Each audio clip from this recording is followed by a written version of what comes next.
Praise Him by your sincere service and chanting. This is a very important point that Prabhupada is saying here. Earlier, thus far, he has just said, just speak the truth. Even if it's not pleasing, just say it. But now what is he saying? You must learn the art of speaking the truth. In other words, speak the truth, but don't unnecessarily make it displeasing. When just by some skill, but just by use of intelligence and being sensitive, you can present that same truth in a way that will not be displeasing. So it doesn't mean that when you speak the truth, you always have to speak it in a displeasing way. There are also ways in which you can speak the truth in a pleasing way. That is the art that we have to learn as devotees. So Prabhupada says, that is the art of speaking the truth. And again I repeat the point Prabhupada is making, that yes, you must speak the truth, but how you say it, it is another thing. So remember, in life it's not just what you say, it's also how you say things that make a big difference. Many times we see how you say is more important than what you say also. Not that what you say is not important. There are times when you can say the same thing in such a nice way, such an intelligent way, that the person doesn't take offense. The person doesn't find it displeasing. So this is the art that we have to learn. If we don't know that art, then we will create a disturbance. And Prabhupada says that you will learn this art by experience. If you are a sincere devotee and you continue on in your Krishna consciousness, then you need not worry, because you will learn how to speak Krishna consciousness and truth in a palatable way. You know, there's another country which did not allow Srila Prabhupada in. That was the only, actually Prabhupada even went to the Islamic countries. He even went to the communist countries. But this was one country he did not go to. And even today, most devotees are not allowed to go into this country with saffron cloth. You have to wear civil clothes to go in. Things have improved a lot in the last few years because of the sincere efforts of the devotees there. But still, they advise that it's better to not wear this cloth when you're going through the airport, in and out. So I inquired, what is the reason that Srila Prabhupada was prevented from coming to the country? And the answer was that his disciples came to this country in the 1970s. There was a large population of migrants from India, mostly from South India, from Tamil Nadu and Andhra Pradesh states.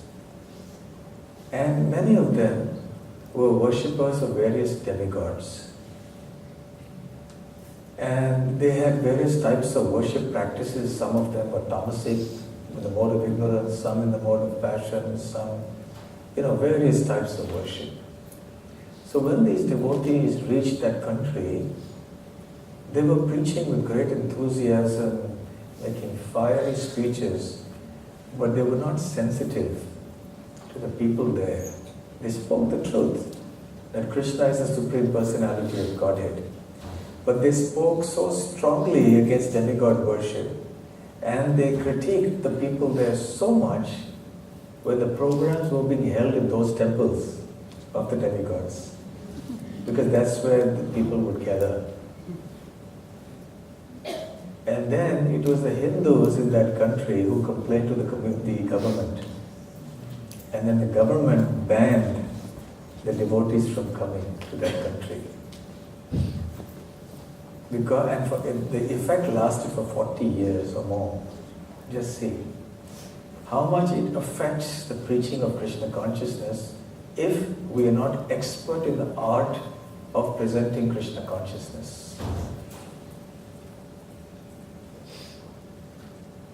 Decades it may take for the effect to remain. There are other points that Srila Prabhupada made in his preaching which are not the essence of his teachings. But sometimes devotees take that one point and they make an issue of it when they are preaching. And that is something that non-devotees find completely unacceptable. And then they reject the whole philosophy because they say, if you're saying this, then I just can't accept it. But the point is that this issue is not the core of our philosophy. When they understand the main philosophy, then they will be able to understand and have faith in this other statement. But when you take that other statement which is not central to the philosophy, and then you preach it very forcefully and on the forefront, and that becomes like prominent in your preaching, then people get very disturbed and you drive away the people who are coming to you. So even though what Prabhupada said is the truth, but is that particular point that he said something that you want to shout from the rooftops about? That is the point. You can present it in a pleasing way. You can present other things which are more central and more fundamental to the teachings. Like, you're not the body, you're the soul. Krishna is the Supreme Personality of Godhead. Hundreds of things to talk about are basic concepts. So the important point Prabhupada is making here then, we have to learn the art of speaking the truth. We have to learn how to say the truth. As far as possible, we should try to speak pleasingly when we are speaking the truth, and this art will come to us with experience. If we are sincere devotees, steadily practicing Krishna consciousness. Then in a letter again to Bali Mardana Prabhu in 1972, he says the more advanced understanding of Krishna consciousness is that by telling the truth in a very palatable way, that is the most successful system. So speak the truth, but speak it palatably. Speak it in a way that the person in front of you will understand. Then again, in a letter to Sankarshan Prabhu in 1972, he says, the highest development of Krishna consciousness will be when you are able to give anyone the truth, but in such a manner that they will respond in a positive way. He is giving us tips for how we should be preaching, how we should be speaking. And he recounts a humorous episode. He said that when he was a young man, he was in his Grihastha life, and he was living in Bombay in those days. And he would go with some of the sannyasis. He was not a sannyasi, he was a Grihastha. But the sannyasis were running the local Gaudiya Math temple. And he would sometimes accompany them when they would go to collect funds for building a temple or something. And they would go to some wealthy people and businessmen. And Prabhupada says that the sannyasi who was sitting with him would often preach to those people and say, our Guru Maharaj, Srila Bhakti Siddhanta Saraswati Thakur, lived for 12 years in the forest, eating only tulsi leaves. And Prabhupada says that when I heard such a story, I could scarcely stop laughing. He said, but somehow it was effective to get money and give to our Guru Maharaj, and he was pleased by our gift. But he said, that is not the way. It's not the way to do it. How can somebody live only on eating tulsi leaves for 12 years? It's not possible. So Prabhupada said he could scarcely stop laughing. Again, he repeats the point. The idea is not what you are saying, so much as how you say it. If you understand this properly, then you may be able to say the truth at all times in the most palatable way, according to the situation and type of hearer. To perfect this art, that takes practice. So practice preaching from this understanding, and gradually you will develop it more and more. But then he said, but we should never steal anything like food, water, gasoline, just to enhance our service to Krishna. In the early days, sometimes devotees used to do it. I remember when I was temple president in one temple, this is like way back in the early 90s, one of our brahmacharis was a little fanatic. And because Prabhupada had said in one place, yes, sadhus should be allowed to go anywhere and everywhere and they shouldn't be charged for anything. And then if anybody stops him, then he's like a dog with the door barking, whoa, whoa, who are you, who are you? So now it needs intelligence to apply that teaching. So this brahmachari, he would travel in the local trains in Bombay without buying a ticket. So I didn't know that he was doing that. And one day we got a call. It was night, we were worried because he hadn't returned. It was night time and I was worried, sick, thinking, where has he gone? What has happened to him? Those days we didn't have mobile phones and everything. And he used to go to distribute books and all that in the trains. So where could he be? Bombay is such a big city. How do you search for somebody? Finally, in the middle of the night, we got a phone call from the police saying there's this, that he came on the phone and he was crying. He was a young boy actually. He was crying and then he said, what happened? He said, then we rushed to the police station and then we brought him out. And we got a earful from the policeman there. So we found out that he he used to go without a ticket.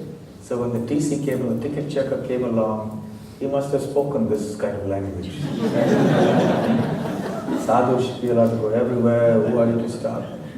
Like a dog barking, this, that. He must have said so many things. Even if he's a pious person, everybody has a limit. So he saw he was a sadhu, but still he said, this is too much. So he took him to the police. And he was there inside. So after that, I think he's never traveled on train without a ticket anymore. Of course, there are many sadhus in India till today who travel without a ticket. And the ticket checkers let them go because they are sadhus. So the point is that Prabhupada is saying here, don't do things like this just because you're doing things for Krishna. Saying, okay, I can tell a lie just because it's for Krishna.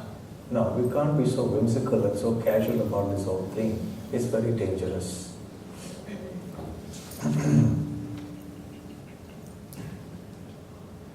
In another letter to a gentleman called Ramesh Mahalingam, what happened is that this Mr. Mahalingam had been discussing the philosophy with some of Prabhupada's disciples. And they had given him a very heavy dose of the philosophy. So he had felt very offended because they spoke so strongly to him. And so he wrote a letter to Prabhupada protesting. And he said, this is how your disciples are behaving with me. This is how they're speaking to me. I'm also, he must have been 60, 65 years old. I've lived so much life. These young boys, and they're just coming and speaking like this to me. I also am a cultured man. I'm born in a Brahmin family. Whatever it was he said. So Prabhupada then wrote back to him. So Prabhupada, he apologized to him first of all in the letter. And he said, please pardon them. They are just young foreign boys and girls. They don't know the proper etiquette. They are very young in age and new to this country and new to this path. They are neophytes. Please forgive them. So he wrote very sweetly to this Mr. Mahalingam. But so despite saying that, so he pacified him. but he didn't agree with Mr. Mahalingam's philosophy. Right? He agreed with what his disciples had said, but he didn't agree with how they had said it. You follow? And they should have been more intelligent in deciding what to say and how to say. So then while he apologized for the behavior of his disciples, then he goes on to say, but their ardent desire to convey the idea of Krishna consciousness is laudable. So he's trying to tell Mahalingam that we are sorry that they spoke to you like this, but please appreciate their spirit. They want to speak the truth of Krishna consciousness, and that is appreciable. Of course, we have to speak the truth, but very palatably. These neophyte devotees, he said, referring to his disciples, have not yet learned how to speak the truth palatably, but gradually they are learning. And then the next day, he wrote a letter to that particular devotee. I won't take names here. Because that was when they were very young, in the early 70s. Now they are sannyasis and everything. Okay? They are old in age now. Enclosed, please find a copy of a letter to Mr. Mahalingam. You have to deal tactfully in your preaching. Do not compromise the truth, but speak palatably so he does not reject it, but accepts it. That is preaching. And then once again to Sumati Morarji. One article was written in Back to Godhead magazine.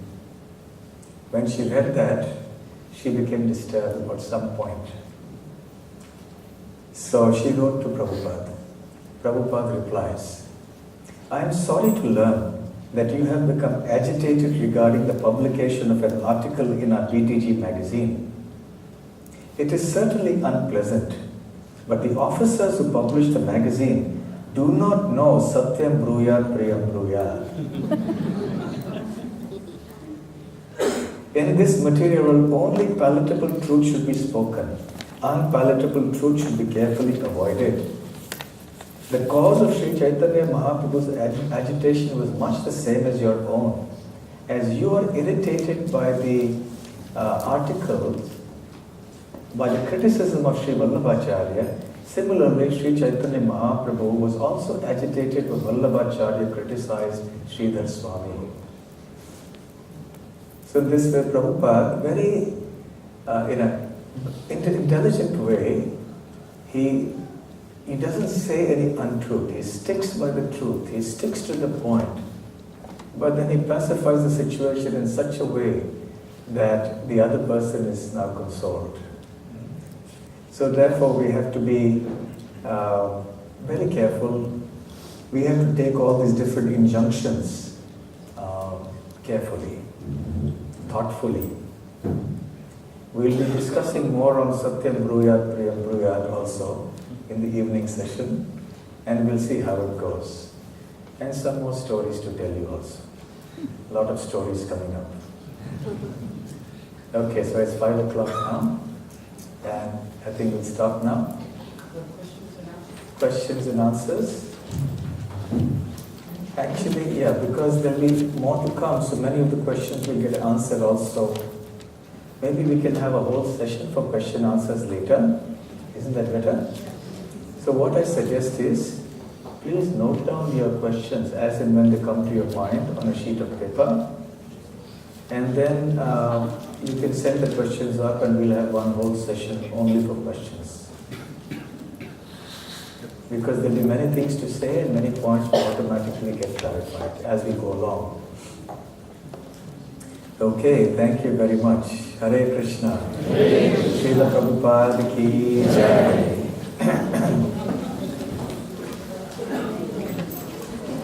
Hare Krishna.